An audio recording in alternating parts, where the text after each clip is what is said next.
NDA కూటమి భాగస్వామి పక్షాలు ప్రధానంగా ఉండే అధికార పక్షంలో ఉన్న బీజేపీపై ఇండియా కూటమి నిప్పులు చెరుగుతోంది.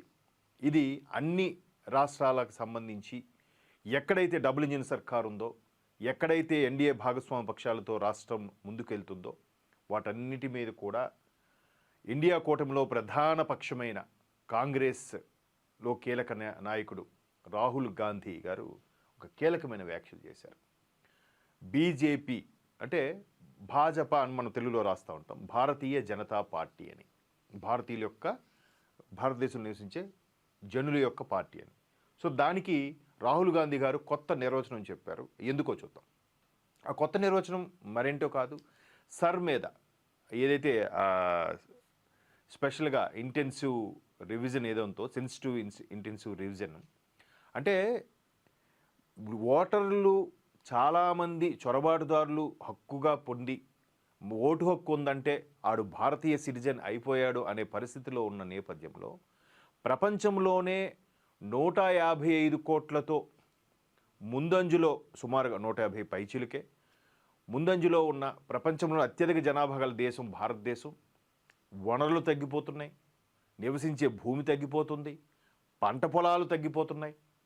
ఇవన్నింటినీ రాబోయే భవిష్యత్తులో ఎంత ఇబ్బందికర పరిస్థితులు ఉంటాయో మరొక్కసారి భారతదేశం ఒక పాకిస్తానో లేదా తూర్పు పాకిస్తాన్గో అయిపోయే ప్రమాదం ఉందని సగటు పౌరుడు భయపడుతుంటే వీళ్ళు పాలకులట, పైగా వీళ్ళు ఛాన్స్ ఇస్తే వీళ్ళు పరిపాలించేస్తారట మనల్ని. సో ఎందుకు పరిపాలించేస్తారు? మరొక పాకిస్తాన్ గానో లేదంటే ఒక మైనారిటీ దేశంగానో మార్చేయాలని వీళ్ళ తాపత్రయం, వీళ్ళ ప్రయత్నం. అందుకు సర్కి వ్యతిరేకం. నిజంగా గెలుపు కావాలి, ఖచ్చితంగా మేము గెలుస్తాము అనుకుంటే మొన్న ఉపరాష్ట్రపతి వెంకయ్యనాయుడు గారు కామెంట్స్ చేశారు. ఎక్కడైతే ప్రభుత్వాలు గెలుస్తున్నాయో అక్కడ ఈవీఎంలు పర్ఫెక్ట్గా పనిచేస్తున్నాయట, ఓడిపోయిన వాళ్ళు ఈవీఎంలు ట్యాంపరింగ్ అంటున్నారంట. ఇది ఎంతవరకు కరెక్ట్? మరి వీళ్ళ హయాంలో వరుసగా 2 పర్యాయములు 2004 నుంచి 2014 వరకు కూడా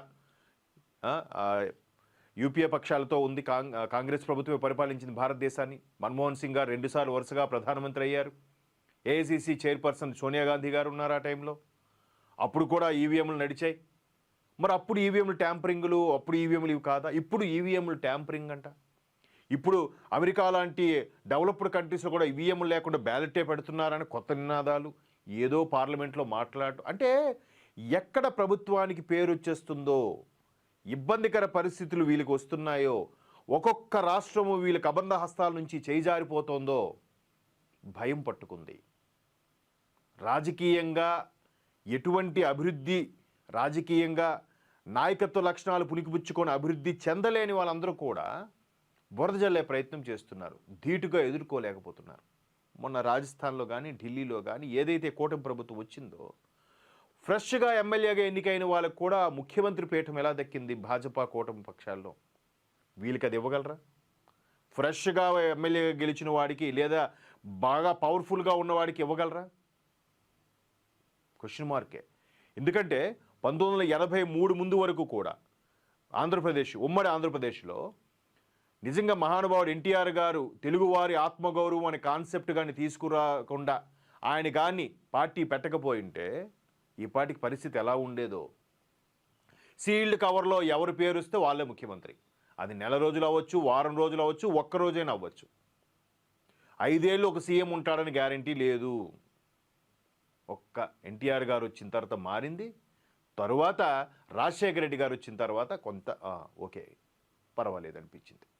తర్వాత మళ్ళీ మామూలుగా రాజశేఖర రెడ్డి గారు చనిపోయాక రోషయ్య గారిని పెట్టారు 1 సంవత్సరం పాటు, 6 నెలల పాటు. తర్వాత కిరణ్ కుమార్ రెడ్డి గారు అంత గడ్డు పరిస్థితిలో కూడా చాలా చాకచక్యంగా పరిపాలిస్తున్నా కూడా సీనియర్స్ అందరూ వెనకపట్టి లాగడం, అధిష్టానానికి వెళ్ళి కంప్లైంట్ చేయడం, పేర్లు అనవసరం సీనియర్స్ ఎవరు అనేది. ఎట్లా అయిపోయింది? ఇదేదో రాజుల పరిపాలన లాగా మేము ఆంధ్ర తెలంగాణ ప్రకటిస్తున్నాం, ఆంధ్రప్రదేశ్ మేము చూసుకుంటాం. మీరు చూసుకుని మీరు రాజుల ఫ్యామిలీయా? రాజరిక పరిపాలన నెక్స్ట్ వస్తారని గ్యారంటీ ఉందా? ఏమైంది ఆంధ్రప్రదేశ్లో? జీరో. ఇట్లాంటి నిర్ణయాల వల్లే ఒకరు చెప్పే నిర్ణయాలు ఒకరికి ఫేవర్గా తీసుకుంటే ఇంకొకటి ఖచ్చితంగా శత్రువు అయిపోతాడు. ఈ రోజుకి తేరుకోలేదే కాంగ్రెసు. 10 ఏళ్ళు పైన అయిపోయింది.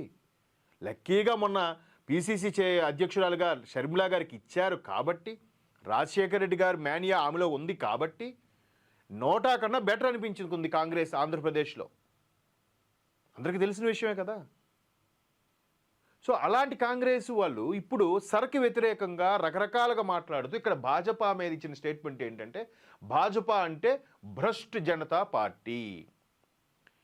అసలు నరేంద్ర మోదీ గారు ప్రతి సభలో కూడా ఎన్నికల క్యాన్వాసింగ్ సంబంధించి, ఎన్నికల ప్రచారం సంబంధించి ప్రతి సభలో ఎక్కువగా భ్రష్టాచార పార్టీ అని సంబోధించేవారు. అంటే ఏ టు జెడ్ స్కాములు కాంగ్రెస్ పార్టీకి ఉన్నాయి అనేదాకా మాట్లాడారు. చాలా ఏ తీసుకోండి, ఇక్కడ నుంచి శాటిలైట్ వరకు కూడా అన్ని స్కామ్లు ఉన్నాయంట. అది ఇప్పటికీ చిదంబరం గారు ఒకప్పుడు కేంద్ర మంత్రి, ఆయన తనయుడు, అలాగే ఆ కనిమొళి రాజా, అలాగే ఇంకొక మైనార్టీ మంత్రి, మాజీ మంత్రి, వీళ్ళందరూ కూడా ఇప్పటికీ కేసులు A to Z, spectrum, గిట్రము, IT, బొగ్గు, ఒకటి కాదు, ప్రతి దాంట్లో స్కామే. ఎందుకు మరి అంత? సో ఇది మరి భ్రష్ట్ జనతా పార్టీ అయినప్పుడు మరి అదే పార్టీ అవుతుంది? ఇన్ని స్కాములు, ఇన్ని విధాలుగా. సో ఒకసారి ఏమన్నారో చూద్దాం. డబుల్ ఇంజిన్ ప్రభుత్వాలపై రాహుల్ ధ్వజం. డబుల్ ఇంజిన్ ప్రభుత్వాలంట అంటే ఎక్కడైతే కూటమి సర్కార్ డబుల్ ఇంజిన్ నడుస్తుందో అది ధ్వజం ఎత్తారు. మరి మీరు కూడా రేపొద్దున్న తృణమూల్తో ఒక టైఅప్ కానీ, లేదంటే అక్కడ డిఎంకేతో టైఅప్ కానీ జరుగుతాయిగా. జరిగినప్పుడు మరి అప్పుడు డబుల్ ఇంజిన్ సర్కార్ అవ్వదా? మీరు నడుచుట్లేదా? పరోక్షంగా బయట నుంచి సపోర్ట్ ఉందిగా. అక్కడ బీహార్కి సంబంధించి మన అఖిలేష్ యాదవ్కి సంబంధించి కానీ. సో ఇలాగ వీళ్ళతో ఇండియా కూటమిలో భాగస్వామ్య పక్షాలంటే మరి ఇవి కూడా డబుల్ ఇంజిన్ సర్కార్లకే కదా. ఒకసారి ఆయన వ్యాఖ్యలు చూస్తే, భాజపా పాలిత ప్రభుత్వాలపై కాంగ్రెస్ అగ్రనేత రాహుల్ గాంధీ తీవ్ర స్థాయిలో విరుచుకుపడ్డారు. భాజపాను భ్రష్ట్ జనతా పార్టీగా అభివర్ణించిన రాహుల్ అవినీతి, అధికార దుర్వినియోగానికి పాల్పడుతోందని దుయ్యబట్టారు. పేదలు, కార్మికులు, మధ్యతరగతి ప్రజల అభివృద్ధిలో డబుల్ ఇంజిన్ ప్రభుత్వాలు విఫలమయ్యాయని ఆరోపించారు. ఈ మేరకు ఎక్స్లో పోస్ట్ పెట్టారు. భాజపా పాలనలో పేదలు, నిస్సహాయులు, కార్మికుల మధ్యతరగతి ప్రజలు ఇబ్బందులు పడుతున్నారు. వారి దృష్టిలో వీరంతా కేవలం గణాంకాలు మాత్రమే. గుడ్, మంచి స్టేట్మెంట్, కామెంట్ కూడా చూడొచ్చు. రీసెంట్గా ఆయన మెంటర్ గురువు కూడా ఒక ఇంటర్వ్యూలో చెప్పాడు.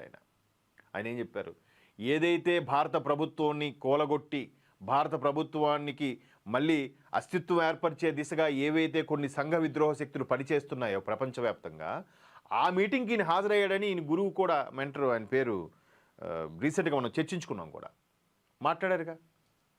సో ఇట్లాంటి లోపాలన్నీ బయటకు వస్తుంటే, సోషల్ మీడియా విస్తృతంగా ఉన్న ఈ రోజుల్లో ప్రతిదీ చీమ చిట్టుకుమన్నా కూడా తెలిసిపోతుంటే, వీళ్ళెంత నిర్భయంగా మమ్మల్ని ఎవరు చూడట్లేదు, ఏదో తెలుగులో సామెత ఉంది, పిల్లి కళ్ళు మూసుకొని పాలు తాగుతుంటుందట, నన్ను ఎవరు చూడట్లేదు కొని తాగేస్తూ ఉంటుందట. అట్లా అనుకుంటారా? సో చూద్దాం మరి భాజపా కానీ భాజపా మిత్రపక్షాలు కానీ దీని మీద ఏ స్థాయిలో విరుచుకుపడతాయి, ఏ స్థాయిలో కౌంటర్ వేస్తాయి అనేది కూడా మనకి తదుపరి వార్తల్లో చూడాలి.